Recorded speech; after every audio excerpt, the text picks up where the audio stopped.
Italian MEP Marco Campominassi has furiously hit out at the EU for its inability to understand Britons, blaming the bloc for Brexit. After a call with Prime Minister Boris Johnson, European Commission President Ursula von der Leyen claimed big differences remain to be bridged in talks to reach a post-Brexit trade deal. Ms. von der Leyen warned it will be very challenging to overcome differences, particularly on fishing rights in UK waters. According to a Number 10 spokesman, the Prime Minister said a no-deal scenario was very likely unless the EU position changed substantially. Downing Street said, Mr. Johnson, said that we were making every effort to accommodate reasonable EU requests on the level playing field, but even though the gap had narrowed, some fundamental areas remained difficult. On fisheries, he stressed that the UK could not accept a situation where it was the only sovereign country in the world not to be able to control access to its own waters for an extended period and to be faced with fisheries quotas which hugely disadvantaged its own industry.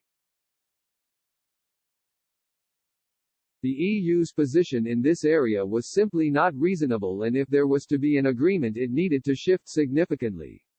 Talks in Brussels will continue on Friday, with 2 weeks to go before the UK leaves EU trading rules. The call comes as Cabinet Office Minister Michael Gove told peers trade deal talks may go on until after Christmas. As tensions continue to rise while the clock ticks down, in an exclusive interview with Express.co.uk, Italian MEP Marco Campominassi claimed the EU is to blame for Britain's departure from the bloc. He said, I miss a figure like Nigel Farage in the European Parliament. He had a dialectic ability that not many people have. Beyond political issues and divisions, I think he was a character who was able to make everyone question themselves, even the Europhiles.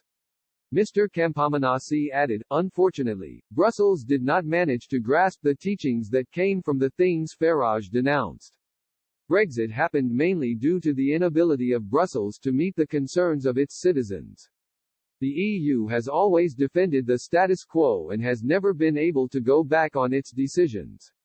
I am of course happy for British citizens, and I hope Italian companies will be able to work with the UK in a smooth way. Despite the negative comments from both the Commission and Downing Street, according to Mr. Campominassi, a Brexit deal will be agreed before the end of the transition period.